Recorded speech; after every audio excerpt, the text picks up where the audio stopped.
தந்தை, மகன், தூய ஆவியாரின் பெயராலே ஆமேன். இயேசு கிறிஸ்துவின் அன்புமிக்க சகோதர சகோதரிகள், உங்கள் அனைவருக்கும் கிறிஸ்து இயேசுவின் அன்பு கலந்த வணக்கத்தை தெரிவித்துக் கொள்கின்றேன். இன்று நற்செய்தி பாகமானது லூக்கா நற்செய்தி 11ஆம் அதிகாரம் 14 முதல் 23 வரையில திருவாக்கியங்கள். குறிப்பாக 14வது வாக்கியம். ஒரு நாள் இயேசு பேச்சிழந்த ஒருவரிடம் இருந்து பேயை ஓட்டினார். பேய் வெளியேறவே பேச்சற்ற அவர் பேசினார். கூட்டத்தினர் வியந்து நின்றனர். இப்போ நான் பார்க்கின்றோம், பேச முடியாத இருக்கிற மனிதன் இதை பேச ஆரம்பிக்கின்றார். என்ன காரணம்? இயேசு அவரை, அந்த பேயை அவர் விரட்டி அடிக்கின்றார். இவருடைய அர்த்தம் நாம் இவ்வாறும் புரிந்து கொள்ள முடியும். நல்ல வார்த்தைகளை பேச முடியாமல் இருக்கிற ஒரு மனிதன், குடும்பத்திலும் சரி, சமுதாயத்திலும் சரி, திருச்சபையிலும் சரி, நல்ல வார்த்தையை பேச முடியாமல் எப்போவுமே தகாத வார்த்தைகள் மட்டும் பேசிக்கிட்டு இருக்கிற மனிதன்.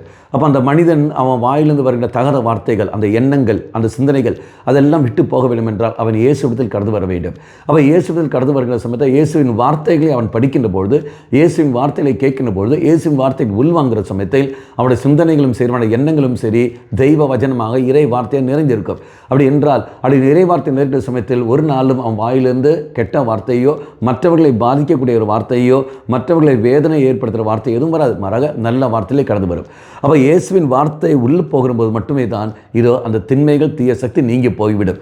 இறைசில் மன்றாடுவோம். நம்முடைய குடும்பத்தில் யாராவது அப்படி இருக்கிறார்கள் என்றால், இதோ நம்முடைய பங்கில் அப்படி இருக்கிறார்கள் என்றால் அவர்களுக்கு இறை வார்த்தையை வாசிக்குவதற்கான வாய்ப்பை உருவாக்கி கொடுப்போம். அப்படி வாசிக்க மாட்டார்கள் என்றால் நம்முடைய பிள்ளைகளுக்கு நாம் சொல்லுவோம், இதப்பார் பிள்ளைகளே, நீங்கள் ஒரு பேஜாவது இறை வார்த்தை எழுதுங்கள். தினந்தோறும் பைபிளை பார்த்து கொண்டு சும்மா ஒரு பேஜ் சும்மா எழுதி கொண்டே இருங்கள். சும்மா ஒரு பார்த்து பைபிளை பார்த்து சும்மா ஒரு பக்கம் எழுதுங்கள் என்று சொல்லிக்கொண்டு ஏதாவது பேஜ் இறை வார்த்தை எழுதுவதற்கு அந்த கிருபையை நாம் கொடுப்போம். அவ்வாறு இறை வார்த்தையை எழுத அவர்கள் அறியாமலேயே அதன் மேல் ஒரு பற்று ஏற்படும். ஆட்டோமேட்டிக்காக பைபிள் படிக்க ஆரம்பிப்பார்கள். அந்த இறை வார்த்தையானது அவர்கள் உள் வாங்கும். உள் சென்ற உடனே அவனத்தில் திண்மைகள், தீய சக்திகள், தீய சிந்தனைகள் எல்லாம் நீங்கி போய் அவனுடைய வார்த்தை, அவன் வாரின வார்த்தைகள் நல்ல வார்த்தைகளாக அமையும். இறைசம் என்று அனுபவம். எவ்வாறு பேச்சு இழந்தவன் பேச ஆரம்பித்தானோ அதே மாதிரி இறை வார்த்தை ஒரு நபர் படிக்கின்ற சமயத்திலும் தியானிக்கின்ற சமயத்திலும் அவன் வாயிலிருந்து எல்லாமே நல்ல வார்த்தையாக கடந்து வரும். மன்றாடுவோம். நல்லவனாகிய தெய்வமே, உம்முடைய வார்த்தையை மட்டுமே, நலம் தரும் கூடிய வார்த்தை மட்டுமே நாங்கள் பயன்படுத்தக்கூடிய சக்தி எங்களுக்கு தந்துள்ளோம். அம்மா மாதாவே, தெய்வ மாதாவே, எங்கள் மாதாவே, என் அன்னையே, விசேஷமாக எங்களுக்காக பரிந்து பேசும். ஆமேன்.